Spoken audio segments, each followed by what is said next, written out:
ಈ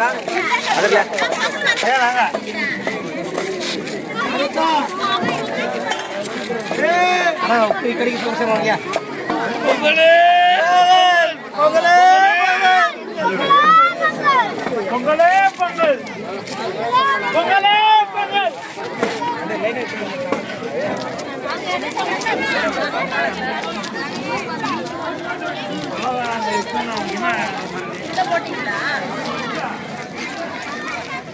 ಬಂದೆ ಬಂದೆ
ಈ ಹಬ್ಬ ಇರೋದು 4 ದಿವಸ ಇರೋದು. ಪೊಂಗಲ್ ಹಬ್ಬ, ಇದು ಸಂಕ್ರಾಂತಿ ಹಬ್ಬನೂ ಇದೆ. ಇದು ವರ್ಷ ನಾವು ಮಾಡ್ತಾ ಇದೀವಿ. 70-80 ವರ್ಷದಿಂದ ಮಾಡ್ತಾ ಇದೀವಿ ಹಬ್ಬನ. ಅದನ್ನೇ ನಾವು ಮುಂದುವರ್ಸ್ಕೊಂಡು ಹೋಗ್ತಾ ಇದೀವಿ. ಒಂದು ದಿವಸ ಭೋಗಿ ಅಂತೀವಿ. ಮಾರನೇ ದಿವಸ ದೊಡ್ಡ ಹಬ್ಬ ಪೊಂಗಲ್. ಮಾರನೇ ದಿವಸ ಮಾಟು ಪೊಂಗಲ್.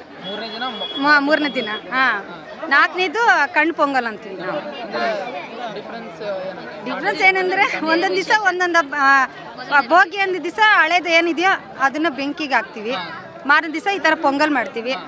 ಮಾರನೇ ದಿವಸ 3ನೇ ದಿವಸ ಬಂದು ದನಗಳನ್ನ ಬಿಡ್ತೀವಿ.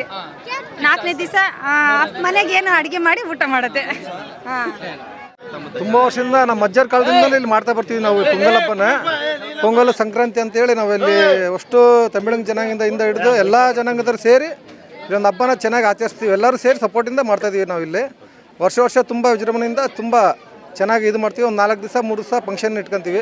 ಮಡಿಕೆ ಹೊಡೆಯೋದು, ಜಾರ ಕಂಬ, ಇದು ಪೊಂಗಲ್ ಇಡೋದು, ಪ್ರತಿಯೊಂದು ಒಂದು ಚೆನ್ನಾಗಿ ಇದು ಮಾಡ್ತೀವಿ. ನಮ್ಮ ಮುಖಂಡರು ಎಲ್ಲರಿಂದನೂ ಒಂದು ಸಹಾಯದಿಂದ, ಯುವಕರ ಸಂಘದಿಂದ ಎಲ್ಲ ಸಹಾಯದಿಂದ ಒಂದು ಈ ಪೊಂಗಲ್ ಹಬ್ಬನೂ ಒಳ್ಳೆ ಚೆನ್ನಾಗಿ ನಡ್ಸ್ಕೊಂಡು ಹೋಗ್ತಾ ಇದೀವಿ ನಾವು.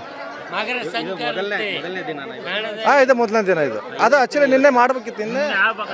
ನಿನ್ನೆ ಯಾವುದೋ ಒಂದು ಕಾರಣದಿಂದ ನಿನ್ನೆ ಇದಾಯ್ತು. ಇನ್ನು ನಾಳೆ ನಾಡ್ದನ ಐತಿ ಇದು. 50 ವರ್ಷದ ಮೇಲೆ ಆಯ್ತು. 75 ನಾವು ಹುಟ್ಟಿದ್ದು ಇದೇ ಊರಾಗ ಹುಟ್ಟಿ ಬೆಳೆದಿರೋದು ನಾವು. ನಮ್ಮ ತಂದೆ ತಾಯಿಯಿಂದ ಮಾಡಕತ್ತಾರೆ. ವಿಶೇಷ ಅಂದ್ರೆ ನಾವು ಪೊಂಗಲ್ ಮಾಡೋದು ವಿಶೇಷ. ಜಾರ ಕಂಬ ಆಡ್ತಾರೆ ಮಕ್ಕಳು, ಅಡಿಗೆ ಹೊಡಿತಾರೆ, ಎಲ್ಲ ಸೇರಾಟ ಮಾಡ್ತಾರೆ.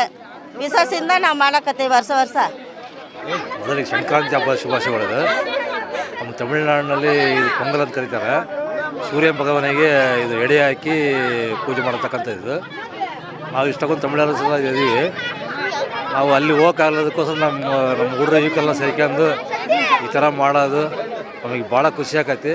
ಆ ತಮಿಳ್ನಾಡು ನೋಡೋಕೆ ಹೋಗಲ್ದಾಗಿ ಇಲ್ಲಿ ನೋಡಿದ್ರೆ ಇದೇ ನಮಗೆ ಪೊಂಗಲ್ ಕಾಣ್ತಾಯಿದ್ದು. ಇದು ವರ್ಷ ನನಗೆ ಚಿಕ್ಕ ವಯಸ್ಸಿಂದ ನಡೀತಾನೆ ಇದೆ. ನಾವು ಇದ್ರಾಗ ಭಾಗವಹಿಸಿ ಕೆಲಸ ಮಾಡಿದ್ವಿ. ಇದು ನಮಗಂತ ಭಾಳ ಉತ್ಸಾಹದಿಂದ ಈ ಕೆಲಸ ಮಾಡ್ತಾರೆ ಹುಡುಗರು.